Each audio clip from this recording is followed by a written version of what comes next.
ষ্টুডিঅ'ত মই পণ্ডিতা লৈ আহিছোঁ star cements presence time it big breaking.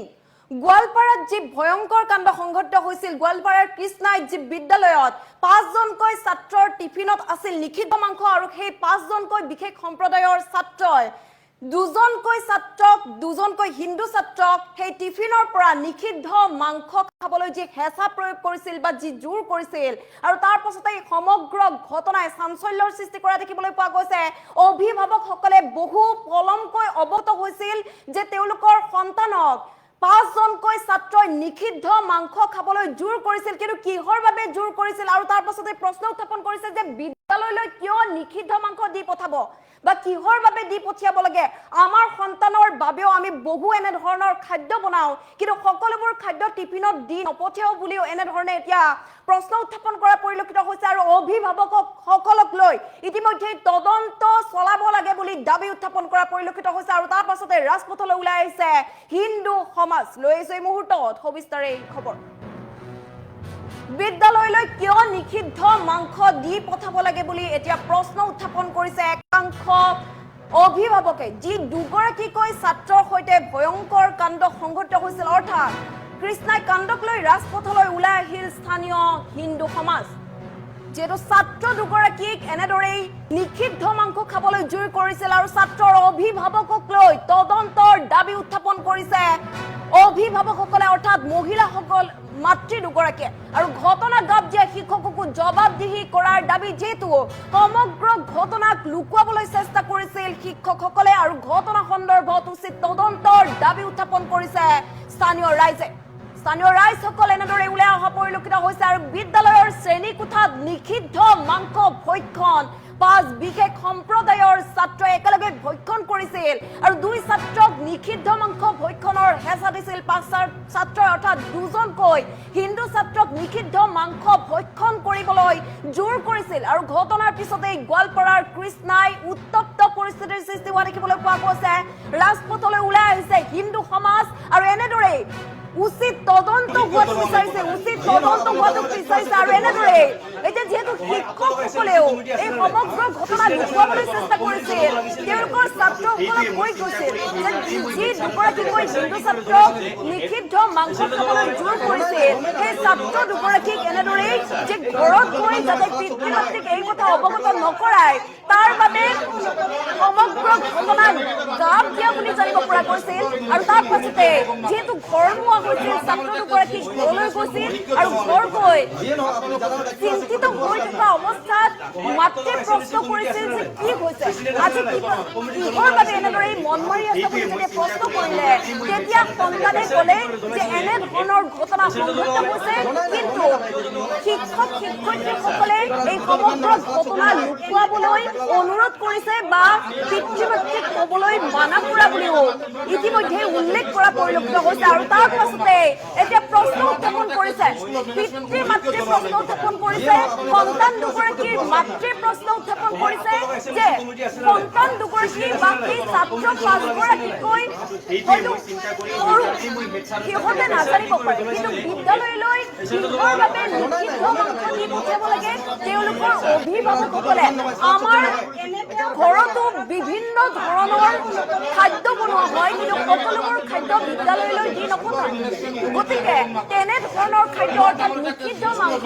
কিহৰ বাবে টিফিনত দি পঠিয়াব লাগে, যাৰ বাবে 5গৰাকীকৈ ছাত্ৰই জোৰ কৰিবলগীয়া হ'ল বা তেওঁলোকৰ সন্তানক এনে ধৰণৰ কোনো ধৰণৰ শিক্ষা প্ৰদান কৰা নাই নেকি প্ৰশ্ন উত্থাপন কৰা পৰিলক্ষিত হৈছে। গতিকে অতি শীঘ্ৰেই এই সমগ্ৰ ঘটনা সন্দৰ্ভত তদন্ত অব্যাহত ৰাখিব লাগে, তদন্ত কৰিব লাগে বুলি দাবী উত্থাপন কৰিছে হিন্দু সমাজ আৰু এনেদৰে বিদ্যালয়লৈ ভিৰ কৰিছে, ৰাজপথলৈ ওলাই অহা পৰিলক্ষিত হৈছে প্ৰতিজন হিন্দু লোকে। আজি প্ৰশ্ন উত্থাপন কৰা দেখিবলৈ পোৱা গৈছে, ছাত্ৰৰ অভিভাৱকসকললৈও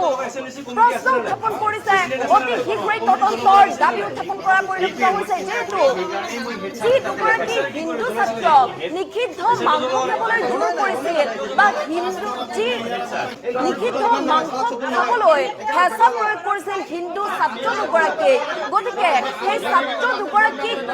কিহৰ বাবে এনেদৰে হেঁচা প্ৰয়োগ কৰিছিল, কিহৰ বাবে এনেধৰণৰ কাণ্ড সংঘটিত কৰিলে, গতিকে এই সমগ্ৰ ঘটনা সন্দৰ্ভত তদন্ত অব্যাহত ৰাখিব লাগে বুলি বা তদন্ত শীঘ্ৰেই সমগ্ৰ ঘটনা তদন্তৰ আওতালৈ আহিব লাগে বুলি দাবী উত্থাপন কৰা পৰিলক্ষিত হৈছে যিহেতু এনেধৰণৰ ঘটনা সংঘটিত হোৱাৰ পাছতেই অৱগত হোৱাৰ পাছতে অভিভাৱকসকলে থানাত ইতিমধ্যেই এজাহাৰ দাখিল কৰা বুলি জানিব পৰা গৈছে আৰু তাৰ পাছতে সমগ্ৰ ঘটনা সন্দৰ্ভত তদন্ত অব্যাহত ৰখা বুলি জানিব পৰা গৈছে গতিকে কিহৰ বাবে এনেধৰণৰ কাণ্ড সংঘটিত কৰিলে বা কিহৰ বাবে হিন্দু ছাত্ৰ বুলি গম পায়ো সেই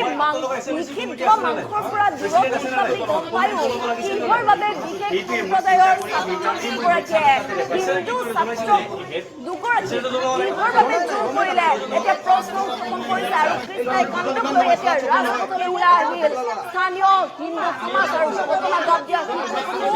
জবাবদিহি কৰাৰ দাবী উত্থাপন কৰা পৰিলক্ষিত হৈছে আৰু বিদ্যালয়লৈ কিহৰ বাবে নিষিদ্ধ মাংস দি পঠিয়াব লাগে কিহৰ বাবে এনেধৰণৰ কাণ্ড সংঘটিত কৰিলে এনেধৰণৰ কাণ্ড সংঘটিত কৰাৰ পৰা বিৰত কিহৰ বাবে নাথাকিলে ক'ত সাহস পালে এনেধৰণৰ এতিয়া প্ৰশ্ন উত্থাপন কৰা পৰিলক্ষিত হৈছে আৰু যিহেতু শিক্ষকসকললৈ প্ৰশ্ন উত্থাপন কৰিছে যে শিক্ষকসকলে যি সময়ত নিজেই ঘৰলৈ ফোন কৰি পিতৃ মাতৃক অৱগত কৰিব লাগিছিল যে এনেধৰণৰ ঘটনা সংঘটিত হৈছে কিন্তু সেই সময়ত সমগ্ৰ ঘটনা গাপ যোৱাৰ চেষ্টা কৰিলে সমগ্ৰ ঘটনা লুকুৱাবলৈ চেষ্টা কৰিলে আনকি এই দুগৰাকীকৈ ছাত্ৰ যাৰ সৈতে এনেধৰণৰ ঘটনা সংঘটিত হ'ল সেই ছাত্ৰ দুগৰাকীকো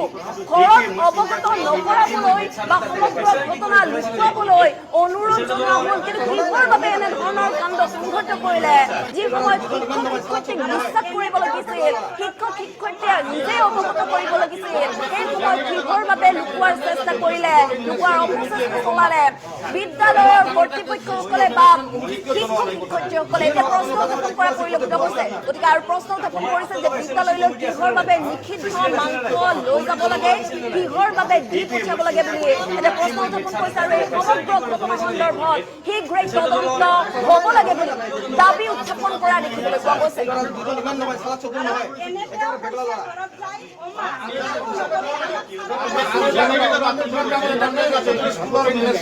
আমি হিন্দু সম্প্ৰদায়ৰ মানুহ যি নেকি মুখৰ ওচৰত নিছে যিটো শুনিলে আমি পাপত পাৰাচিত্ত হ'ব লাগে সেই কথাটো আমাক কিয় লুকুৱাইছে টিচাৰে আৰু মানে ভুল হয় ল'ৰা মানে আনিছে ভুল হৈছে মই মানি লৈছোঁ টিচাৰৰ লগত আমাৰ ফোন নম্বৰ আছে গাৰ্জেনক জনাব লাগিছিল এই কথাটো যে বা ভুলত এনেকুৱা হৈ গ'ল বা আপোনালোকে কি নকৰিব এক আশাৰ হ'লে আমাক গাৰ্জেনক জনাব লাগিছিল আমাক গাৰ্জেনক নজনালে এই বিষয়ত সেইকাৰণে মই মাষ্টাৰজনক ছাছপেণ্ডৰ কাৰণে মই অনুৰোধ জনাওঁ আৰু লগতে যি ল'ৰা ছোৱালীকেইজন এনেকুৱা কৈছে তেখেতে শাস্তি পাব তেখেতত কৰিও তেখেতৰ মাক দেউতাক গাৰ্জেনক অনুচিত শাস্তি পাব লাগে কাৰণ ময়ো মাতৃ মই জানো টিফিনত কি পঠাব লাগে কাৰণ ময়ো পঠাওঁ চুজি বনাওঁ পুৰি বনাওঁ কিন্তু সেই বুলি যে ভাত মাংস পঠাব স্কুলত এতিয়া কিবা কথা নেকি ইয়াতে মোক তদন্ত লাগে ঘটনাটো মানে ল'ৰা স্কুলত আহিছে আমি কামলৈ যাওঁ কামত গৈছোঁ যেতিয়া সন্ধিয়া ঘৰৰ পৰা